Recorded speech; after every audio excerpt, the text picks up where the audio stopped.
it's a case of there was for Marquez to say that, who is the winning machine he really is. So wanted it to do though. Yeah, he looked so good around here last year. Coached towards the paddock and the double lefts as well, where Mark crashed. So yeah, social media, or one form of social media anyway, and the social media blackout we're going to have on track at the venue where he caused that horrible injury last year.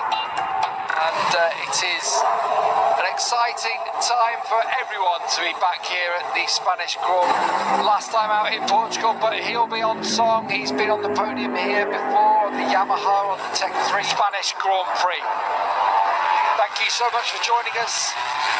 This, and nowhere more so than being in Jerez. We're on Twitter at BT Sport Motogp for any of your comments.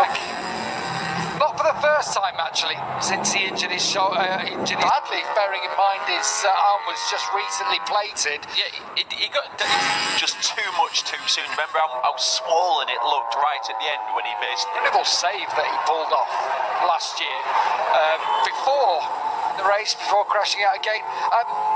But we mustn't forget, actually, in the two races we have...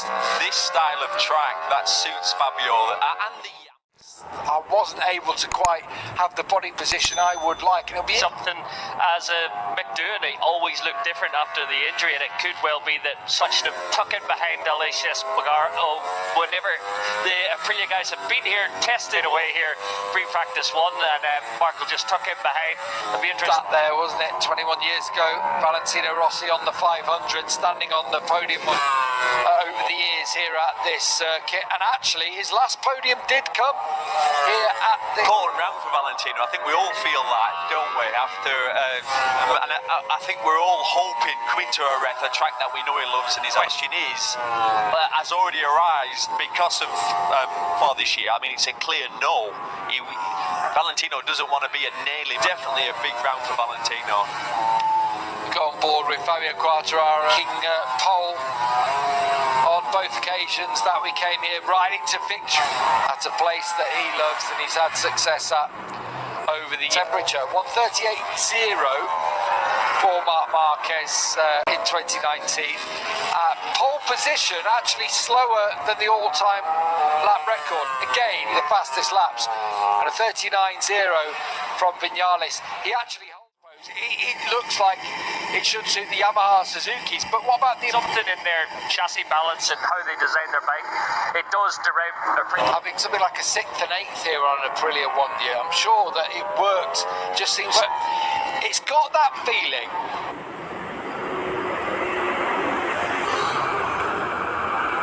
Yeah, still getting the grips. I feel like the season starts here. For example, like Agami, who's had a really tough start to the year.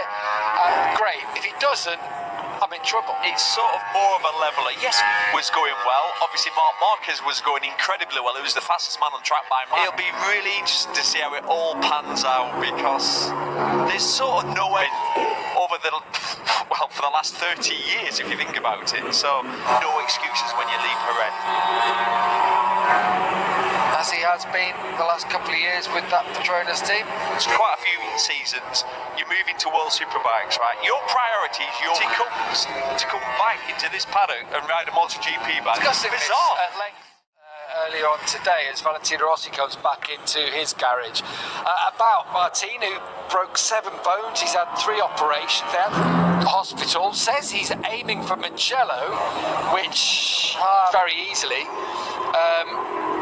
Anyway, yeah, they rang me back when I'd finished motocrossing an hour and a half later or whatever, and said sorry anyway, and so they asked Tito to come back. So that's interesting for me, as we see Pol Espargaro. Got a little bit of recovery ahead. I think getting back from Mugello is probably... So we are 26 minutes to go in this first free practice, people. His teammate, for example, Pecco Bagnaia, Jack Miller's definitely T-Sport 2. We're live later on today with the second free practice, all through those free practice and qualifying sessions. And the MotoGP race itself on Sunday throughout the rest of the summer. And it is like this weekend. It's going to be raining, so you know, probably stay in and stay watching with a couple of football matches and pals. said it to me, that's why I'm more concerned. I know you've got pals, but I thought I was at least one of them. Colleagues. Marc Marquez back out on track. Last week with likes of Rins and Zarco. Fateful section of track. He said it's not done, but just reading his comments, I wasn't that aware to make sure that doesn't come back. Obviously, that was the major issue after the second operation. Lack of energy, that kind of thing, because antibiotics obviously work on infections, but they work on other things in your body. Deal with. So what it's done essentially after the race weekend, it sounds like it's extended his recovery some more laps, trying to get some, let's say the bike racing muscles work. Actually, when he'd been out for his road bike test at Portimao in the first place, he hadn't touched a bike. The honesty that he's shown since he's had his injury, I tend to believe that he's spotted when he's on a practice bike, if he's on a mini bike or a motocross bike or a mountain bike and cycling gym work, but he's not actually, he's had to be... Has started out looking good for Alicia Spargro, who hasn't just been one lap. Hope this positive start for Aprilia continues. Looking further down the order, what about Balances saying, look, it's not quite working. He actually felt that he'd bounced out of that one, but he's put a lot of pressure on this weekend of it almost having to work around. And I mean, it's tough, isn't it? Because he's quite a lot of bad luck and his form wasn't great, but I mean, he's cool with Quona. And the problem for Valentino is the 2021 Yamaha, so yeah, difficult times, but at a venue that served him well over the years.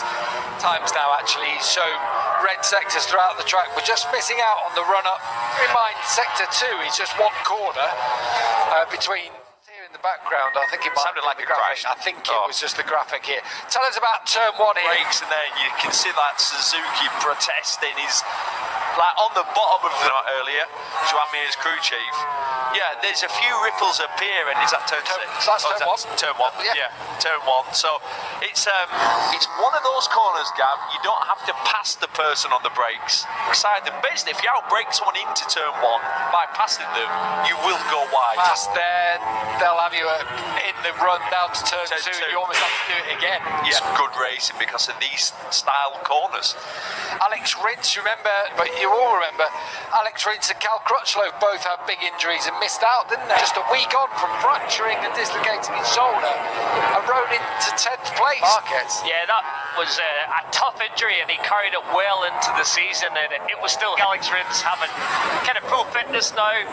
Frustrating for him to have that tip off it. Lap down into turn 5, insisted that all the data says he was doing the leader, or trying to stick with the leader more than anything.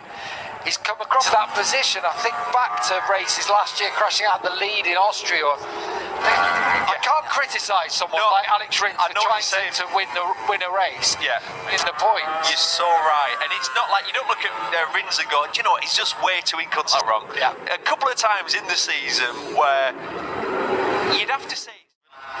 Joan Mir with Frankie Carcelli down in the Suzuki garage. Similar kind of form to what he showed last year, to be fair. It's not, we discussed it last time out, his average points for last year was a 4th place. Yes, 40, I can't remember what it was, something like 48 points behind. Yeah, he'd only picked up Grand Prix. He got taken out then in Brno in a collision with Lecuona, but had a... Championship. Yeah. What was interesting, the reason I know he was 14th in the championship after 3 rounds, you know why, don't you? It's like, just check this out. A year ago, at this point in the season... By the Jaws music. Yeah, it was. I think Marquez is 52 points back. It feels different this year to me, in a way. It feels different from all-time riders, only Aleix. And the second race in Doha, where, I mean, 6th, it was one of those, wasn't it, where you could finish 10th race in the history of the sport, so it was close. And if you remember in that race, Gabby, places which really affected him.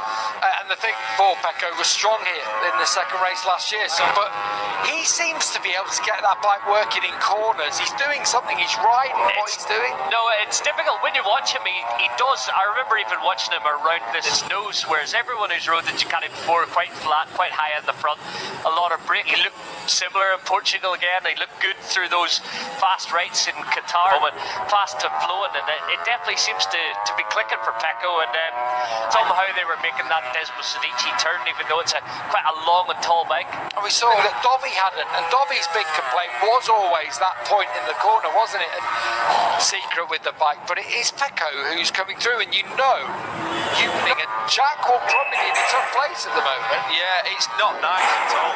It's not. Is the Ducati team. I think they'll be aware of that, and they'll be aware that they are looking after Jack, nurturing him, and going, listen, just step by step. I'd like to think that. Because we've seen them not do that. Jorge Lorenzo, even Dovi last year, 2 races hence, they've decided who's going to ride their bike. They need to just wait a little bit longer. I don't think this at all, by the way, but luckily for Jack is Jorge Martin getting 17 laps of the 22-lap race in Qatar. I mean, Jorge Martin already, after a relatively shaky start, Jack will be the person going, so potentially... Zarco, while he is at Pramac, and will be aiming, and was in the line for a factory bike last year. Yes, but in that less pressure environment where you've kind of got more of a family, the factory squad, and all of a sudden there's pressure, there's the factory Hondas just going out in tandem just to learn off each other for the season as he chased Marc Marquez here. Do you know what? Not bad. He was unlucky, and you can imagine how much these riders use a lot of rear brakes. So what I expected from Polly, he's been fast in some sessions, but an 8th and a 3rd. The other Honda riders, Taka Nakagami and Alex Marquez, have had really tough battling through injury to 10th place last time after crashes. Rossi, he's someone whose place in the whole championship is at... He was on a lap that was going to put him top 3 for sure, but yeah, I think Taka at the end of last season, and then such a tough start, but I think it'll be good for him back to our squad after what has been a torrid few rounds and a lot of crash damage. We're going to pick the bike up.